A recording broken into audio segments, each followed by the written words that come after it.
Primeiro, gostaria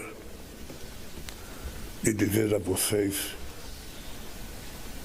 que eu já participei na minha vida política de muitas conferências, de muitos atos, mas quero confessar a vocês que eu estou devidamente emocionado de estar participando da 37ª Cúpula da União Africana. Quero cumprimentar os componentes da mesa, sobretudo o nosso companheiro Abiy Ahmed, que é o companheiro primeiro-ministro da Etiópia, que ontem me recebeu carinhosamente no seu gabinete. Quero cumprimentar o nosso querido Azali Moussaoui, o nosso querido presidente da União Africana, a quem devo a honra de ter sido convidado para esse encontro. E quero convidar cada presidente, cada primeiro-ministro, cada convidado, e permita-me tratá-los de companheiros. Normalmente a gente se trata por excelência, muitas vezes a gente tenta distanciar a nossa relação, quando na verdade a gente deveria aproximar a nossa relação. Eu quero dizer para vocês que é com grande alegria que eu volto pela 21ª vez à África, agora novamente como presidente do Brasil, para me dirigir aos líderes da União Africana. Venho para reafirmar a parceria e o vínculo em nosso país e do nosso povo com esse continente irmão. A luta africana tem muito em comum com os desafios e a luta do povo brasileiro. Mais da metade dos 200 milhões de brasileiros se reconhecem como afrodescendentes. Nós, africanos e brasileiros, precisamos traçar nossos próprios caminhos na ordem internacional que surge.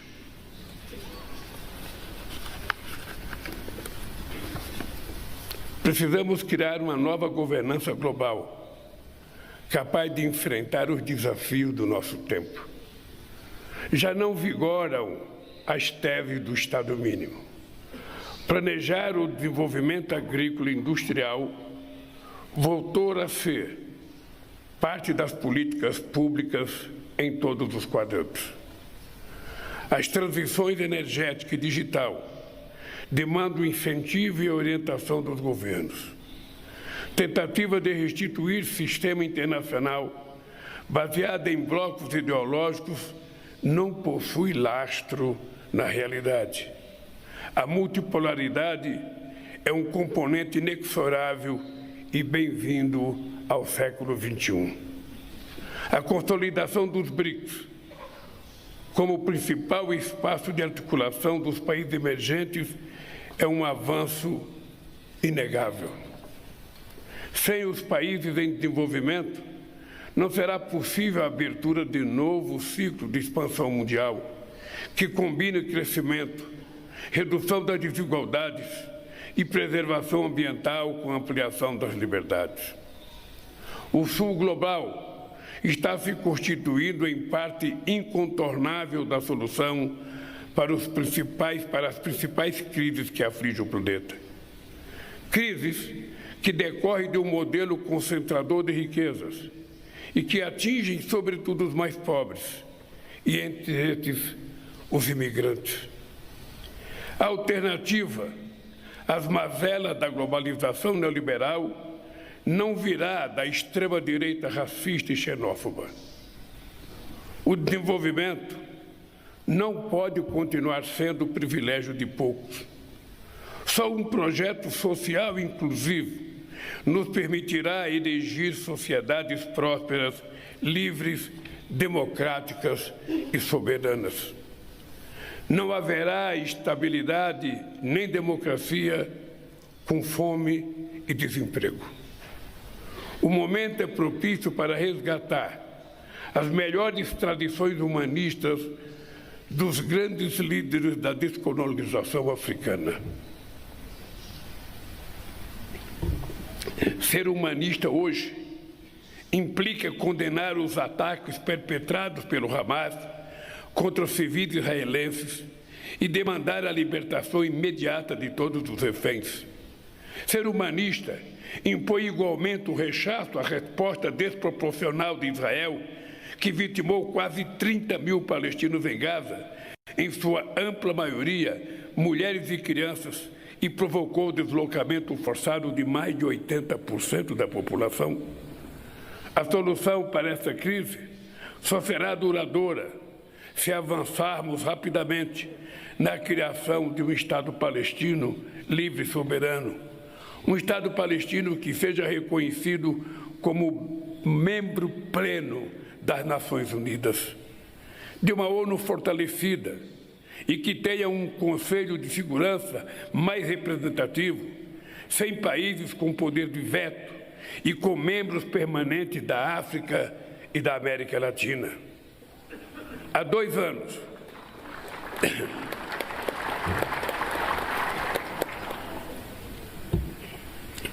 anos, a guerra na Ucrânia escancara a paralisia do Conselho.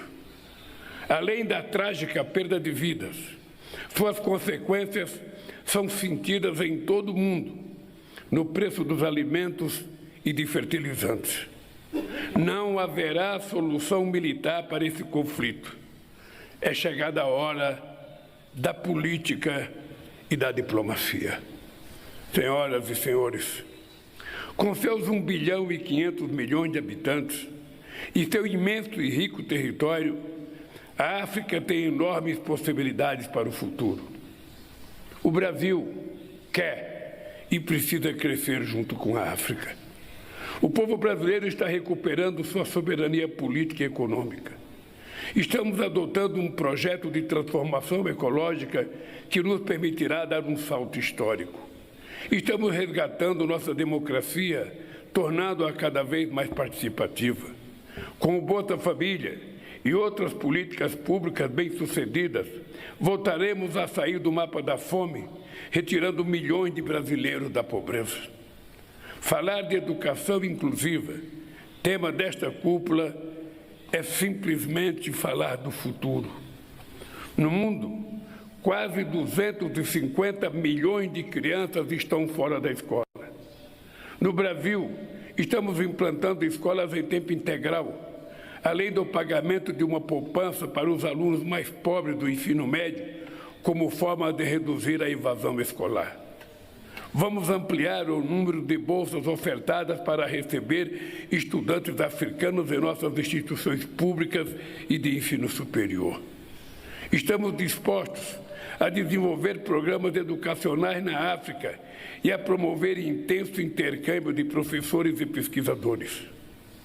Vamos colaborar para que a África possa se tornar independente na produção de alimentos e energia limpa e renovável. São 400 milhões de hectares espalhados por mais de 25 países, com potencial de fazer deste continente um grande celeiro para o mundo, viabilizando políticas de combate à fome e de produção de energias alternativas, inclusive de biocombustíveis. Quero igualmente estender nossa parceria para a área da saúde. Há muito a aprender com as estratégias sanitárias de ambos os lados e a possibilidade de estruturar sistemas públicos robustos e de alcance amplo. Vamos trabalhar com o Centro Africano de Controle e Prevenção de Doenças para enfrentar doenças tropicais negligenciadas. Teremos como meta a ampliação do acesso a medicamentos, evitando a repetição do apartheid das vacinas, como vimos na Covid-19.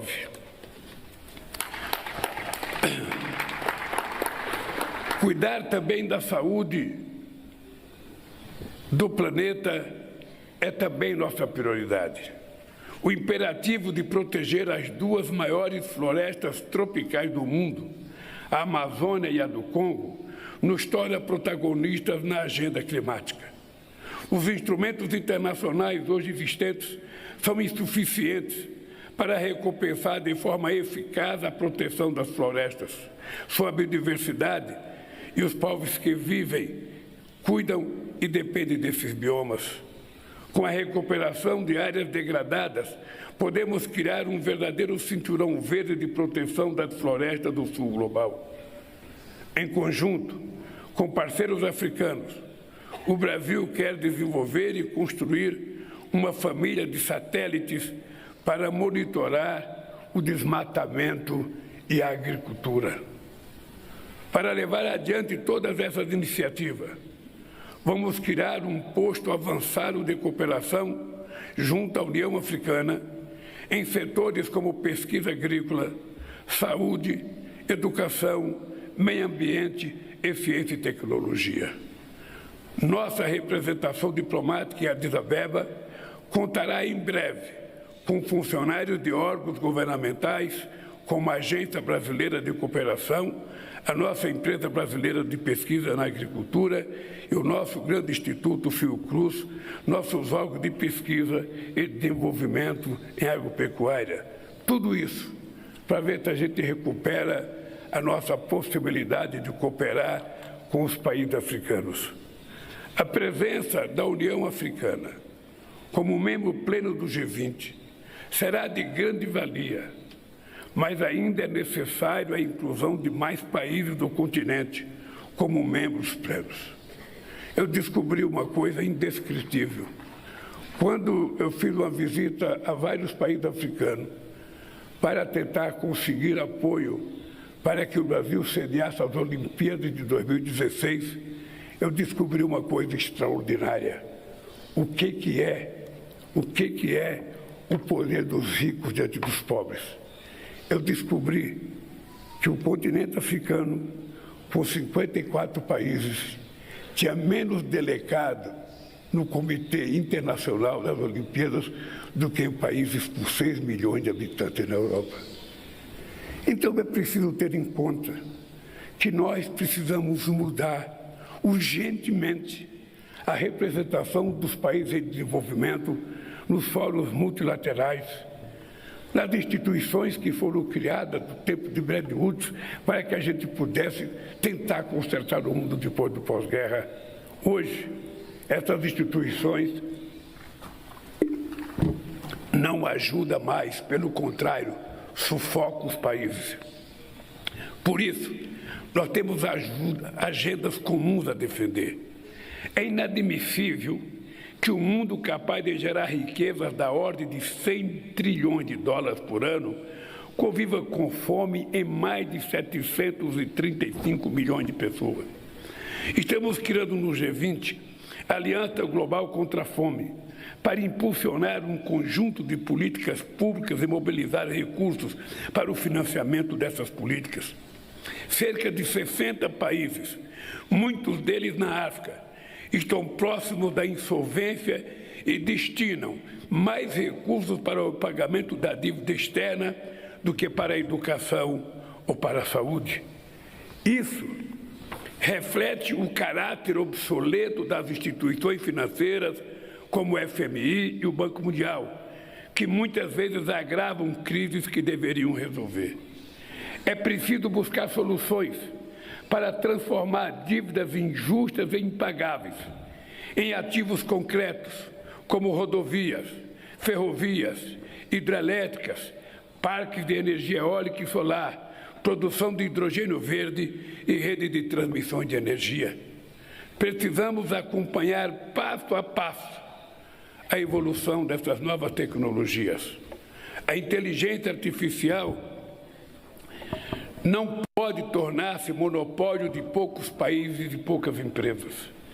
Não pode também constituir-se em terreno fértil para discursos de ódio e desinformação, além de causar desemprego e reforçar vieses de raça e gênero que atenuam as injustiças e discriminações. O Brasil vai promover a interação do G20 com o painel de alto nível criado pelo secretário-geral da ONU para apoiar a discussão sobre o Pacto Digital Global. Esperamos, com isso, contribuir para uma governança efetiva e multilateral em inteligência artificial e que incorpore planejamento de interesse do Sul Global. Minhas amigas e minhas amigas, quero terminar dizendo que não há Sul Global sem o continente africano. Retomar a aproximação do Brasil com a África é recuperar laços históricos e contribuir para a construção de uma nova ordem mundial mais justa. Permite-nos, sobretudo, somar esforço na superação dos desafios que temos pela frente. Eu queria dizer aos nossos amigos e amigas do continente africano, o Brasil sempre olhou o mundo sem enxergar o continente africano. O Brasil, durante muitos séculos, foi governado olhando para os Estados Unidos da América do Norte, olhando para a Europa, e o Brasil não via nem a América do Sul, que estava nas costas do Brasil e a América Latina, e muito menos via o continente africano. Quando eu assumi a presidência em 2003, eu resolvi fazer com que o Brasil se aproximasse do continente africano, entendendo o que dizia o embaixador brasileiro, o poeta, que dizia que a África e o Brasil faziam fronteiras entre si apenas dividida por um rio chamado Oceano Atlântico. O oceano não é um obstáculo para a nossa aproximação, ele é uma dádiva de Deus para a nossa aproximação. E por isso, não só visitei 20 vezes o continente africano, como abri 19 embaixadas no continente africano, como abrimos fábricas de remédios em Moçambique, como trouxemos a indústria de tecnologia agrícola para Gana, e tudo isso acabou.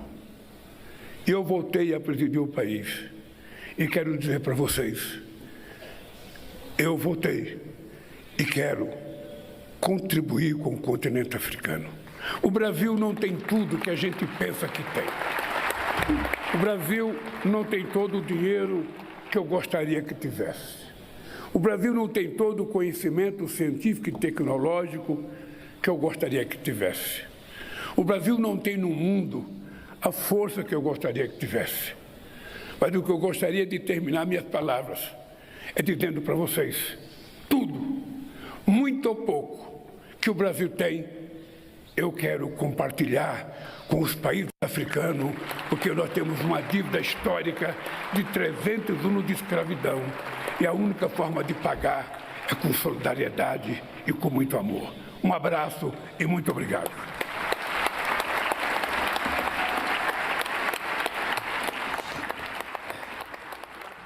Acompanhamos a participação do presidente Lula na 37ª Cúpula de Chefes de Estado e de Governo da União Africana. Em seu discurso, Lula falou das guerras na Ucrânia e em Gaza, destacou temas como o combate à fome, a sustentabilidade, a transição energética e a emergência climática. E citou ainda a importância da presença de mais representantes de países em desenvolvimento, sobretudo países africanos, em fóruns e comitês multilaterais. Esta foi a terceira vez que Lula participou de uma cúpula da União Africana. Em 2009, o presidente discursou na 13ª cúpula realizada em Sirte, na Líbia. E em 2011, participou como enviado especial da ex-presidente Dilma Rousseff. Voltamos a qualquer momento com mais informações sobre o governo federal. Continue ligado no canal Gov, siga também nossas redes sociais e acesse